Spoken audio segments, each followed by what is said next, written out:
Assalamualaikum warahmatullahi wabarakatuh. Perkenalkan, kami dari kelompok 3 Akuntansi Syariah kelas 5D yang beranggotakan Rizky Wulansari, NIM 195221059, Yuyun Septianingsih, NIM 195221071, dan Jessica Tersiana Handayani, NIM 195221072. Di sini kami akan menjelaskan materi tentang sistem informasi, organisasi, dan strategi. Di sini saya akan membahas organisasi dan juga sistem informasi. Di mana sistem informasi dan organisasi itu saling mempengaruhi satu sama lain. Sistem informasi dibangun oleh manajer untuk melayani kepentingan perusahaan. Nah, pada saat bersamaan organisasi juga harus waspada sekaligus terbuka terhadap pengaruh dari sistem informasi untuk mendapatkan manfaat dari teknologi baru.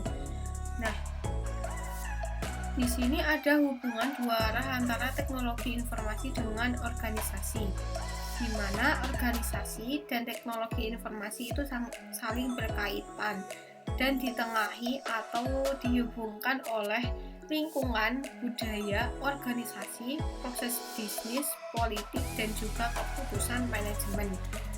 Yang selanjutnya, apa sih itu organisasi? Organisasi adalah struktur sosial formal, stabil, yang mengambil sumber daya dari lingkungan dan memprosesnya untuk menciptakan hasil. Definisi teknis ini berfokus pada 3 elemen dari organisasi. Modal dan tenaga kerja sebagai faktor utama yang disediakan lingkungan, sedangkan organisasi itu sendiri mengubah input itu ke dalam bentuk barang ataupun jasa melalui fungsi produksi. Nah, ada definisi lain tentang organisasi, yaitu organisasi juga merupakan struktur sosial karena mereka adalah sekumpulan elemen-elemen sosial dan kebanyakan dari masing memiliki struktur yang tersusun secara spesifik. Yang selanjutnya itu ada ciri-ciri organisasi. Yang pertama ada rutinitas dan proses bisnis, di mana suatu organisasi itu termasuk organisasi bisnis menjadi sangat efisien dari waktu ke waktu karena individu di dalam perusahaan mengembangkan rutinitas untuk memproduksi barang dan jasa. Yang kedua ada politik organisasi, di mana orang-orang di dalam organisasi menempati posisi yang berbeda dengan spesialis, kepentingan, dan juga perspektif yang berbeda. Nah, akibat dari perbedaan itu, mereka secara alami memiliki sudut pandang yang berbeda tentang bagaimana sumber daya, penghargaan, dan juga sanksi yang harus didistribusikan. Yang ketiga ada budaya organisasi, di mana budaya organisasi ini meliputi serangkaian asumsi mengenai produk apa yang akan diproduksi organisasi dan juga bagaimana organisasi harus memproduksinya, di mana dan untuk siapa produk itu diproduksi. Untuk ciri-ciri yang selanjutnya ada lingkungan organisasi. Nah, organisasi itu berada di dalam lingkungan tempat mereka memperoleh sumber daya dan menyediakan hasil akhir berupa barang dan jasa. Organisasi dan lingkungan memiliki hubungan timbal balik. Di satu sisi, organisasi terbuka serta bergantung pada kondisi sosial dan juga lingkungan di sekitar. Nah, tidak selamanya lingkungan organisasi itu mendukung kegiatan organisasi, tetapi ada juga kasus tentang teknologi yang mengganggu karena produk pengganti yang memiliki kinerja lebih baik daripada produk yang pernah dihasilkan sebelumnya, seperti mobil menggantikan kuda sebagai pengangkut.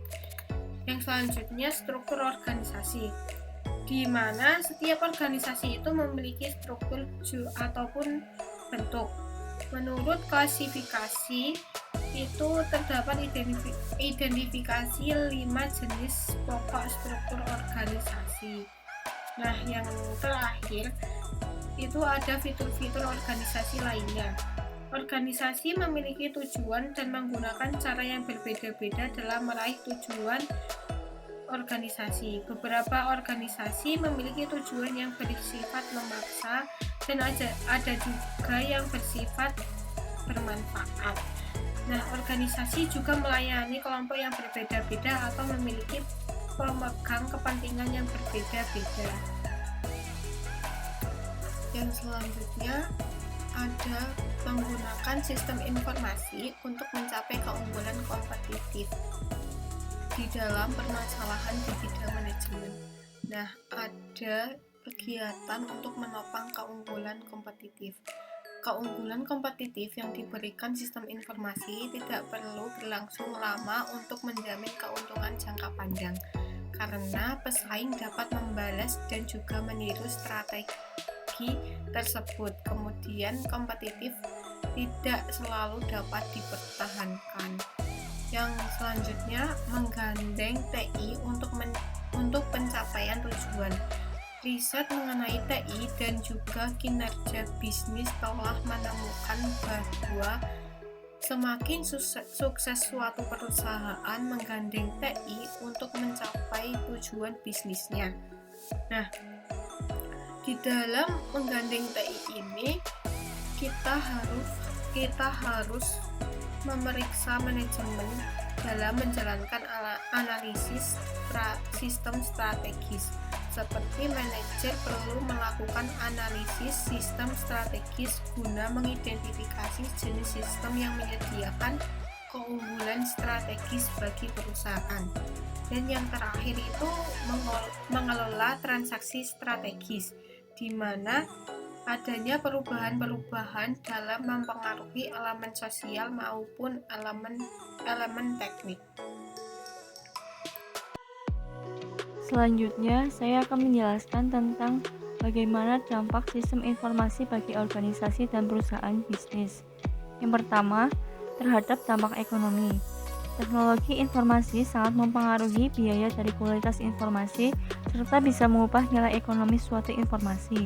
Teknologi informasi membantu perusahaan dalam mendapatkan kontrak dengan nilai yang pantas.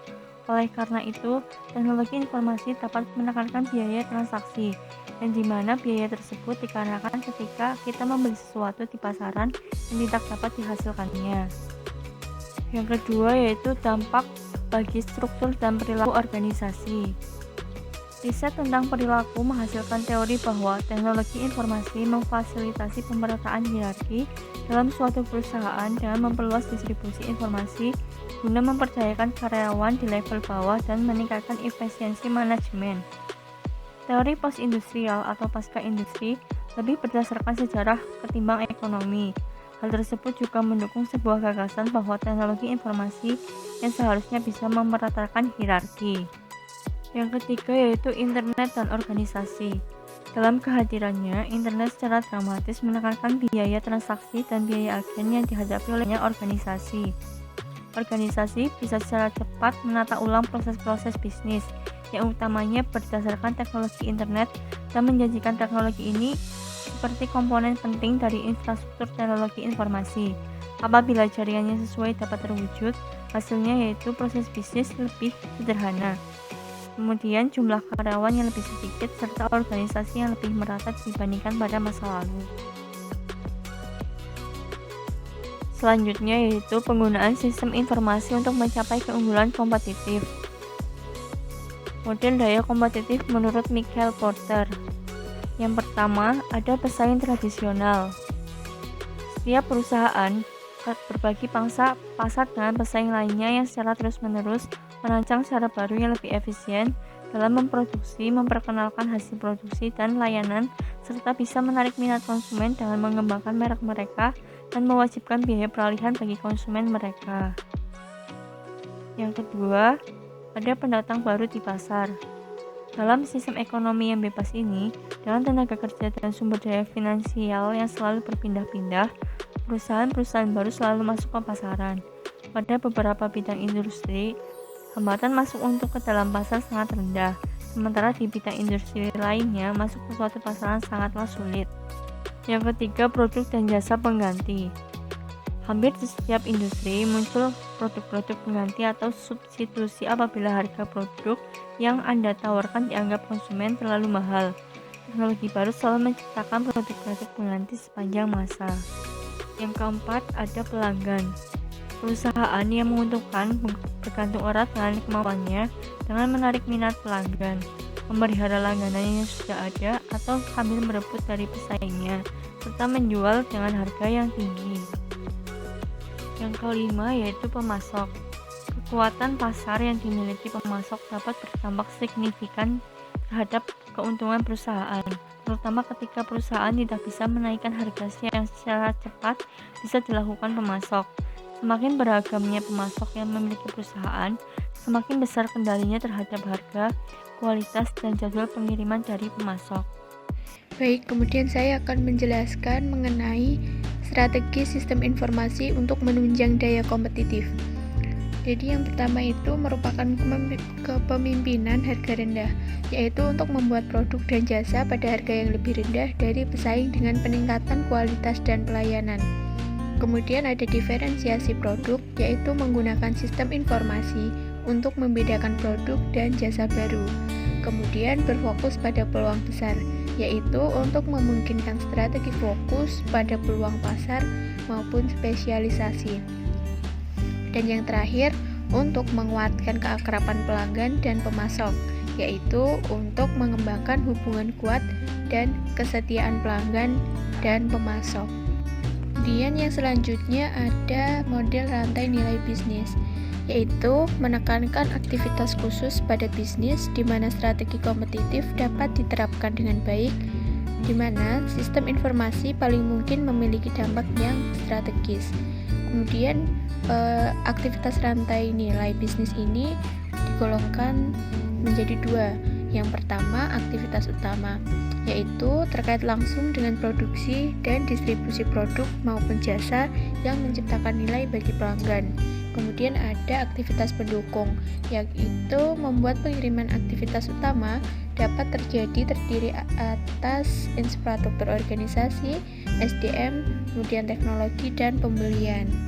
Kemudian yang selanjutnya yaitu jaring nilai. Jaring nilai merupakan sekumpulan perusahaan independen menggunakan teknologi informasi untuk mengkoordinasikan rantai nilai mereka untuk memproduksi produk maupun jasa untuk pasar secara kolektif. Nah, keuntungan strategi ini untuk menghubungkan rantai nilai akan membangun suatu sistem antara pemasok, mitra, maupun mitra yang strategis dan pelanggan. Nah, di sini ada 4. Yang pertama itu untuk memudahkan pemasok dalam menampilkan barang dan membuka toko pada situs. Kemudian memudahkan pelanggan untuk membayar hutang. Ada juga untuk mengembangkan sistem yang mengkoordinasikan pengiriman barang kepada pelanggan dan mengembangkan sistem pelacakan pengiriman kepada pelanggan. Kemudian yang terakhir yaitu sinergi, kompetensi inti, dan strategi berdasarkan jaringan. Sinergi merupakan pengikat operasi unit bisnis yang terpisah agar bertindak sebagai kesatuan untuk mengurangi biaya dan menghasilkan keuntungan.